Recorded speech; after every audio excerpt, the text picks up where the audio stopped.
Welcome back नाजरीन। Madam Makan साहब ने कुछ मसाइल की निशानदेही की इस मसले के हवाले से। ये टर्मिनोलॉजी जो जनरेशन गैप है ये यकीनी तौर पर मगरब से दरामद शुदा है। वहाँ पे यह मसला बहुत पहले शुरू हो गया था। जिस तरह टेक्नोलॉजिकल एडवांसमेंट हुई और मादी तरक्की के पीछे लोग भागे तो एक ऐसा गैप पैदा हो गया जो आने वाली जनरेशन्स के और पिछली जनरेशन्स के दरमियान था। क्या आप समझते हो कि पाकिस्तान में ऐसा कोई मसला है या ये हम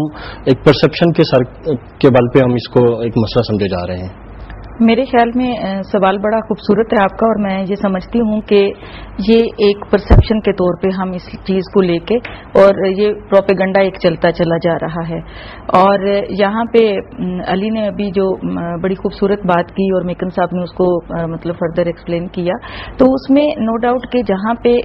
हमें बात लिमिटेशंस की आ जाती है कि हमने हर चीज़ को, एडवांसमेंट भी है, नया टाइम है, नया ज़माना है, जनरेशन गैप डेफिनेटली देखें, ज़माना चेंज आया, वक्त गुजरा, मेरे बाद ये आए, तो डेफिनेटली एक गैप है वहाँ पे, ज़माने का भी है, फिर उसके साथ सोच का भी है। क्योंकि हमारी जो सोच है वो हमारे ज़माने के मुताबिक होगी, नई सोच नए ज़माने के मुताबिक होगी।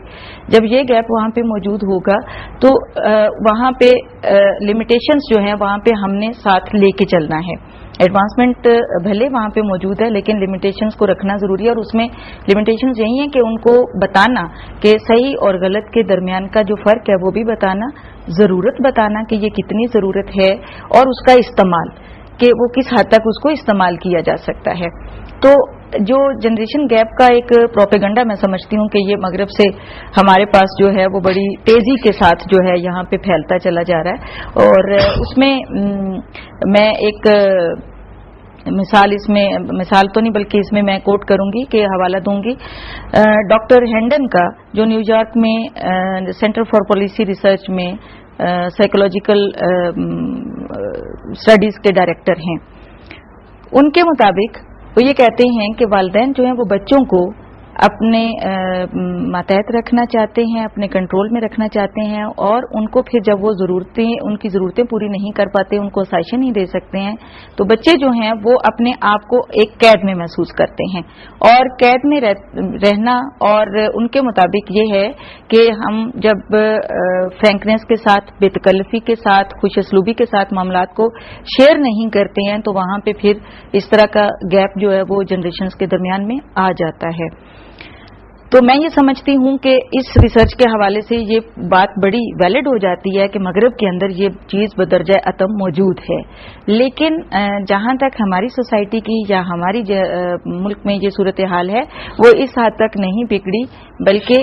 मैं ये समझती हूँ कि इस जनरेशन की दी हुई चीज़ें जो हम तक ट्रांसफ़र हुई हैं, हमारी ये कोशिश है कि हम अगर मतलब ये हालात इसी तरह रहते हैं तो फिर बिगड़ने के चांसेस तो है ना। लेकिन उसमें जब ये जनरेशन, थर्ड जनरेशन इस चीज़ को एक्सेप्ट कर ले कि हमारे बड़े जो हमें ट्रांसफॉर्म कर रहे हैं और जहाँ पे वो लिमिटेशंस की बात कर रहे हैं वहाँ पे हम अगर उन लिमिटेशंस के अंदर रह जाएं तो फिर वहाँ पे इंशाल्लाह ऐसी प्रॉब्लम्स नहीं होंगी। लेकिन जनरेशन गैप को जो प्रोपेगेट किया जा रहा है या जो बात की जा रही है वो यही की जा रही है कि जब उनको किसी बात से मना किया जाता है, लिमिटेशंस की जिक्र किया जाता है, रोका जाता है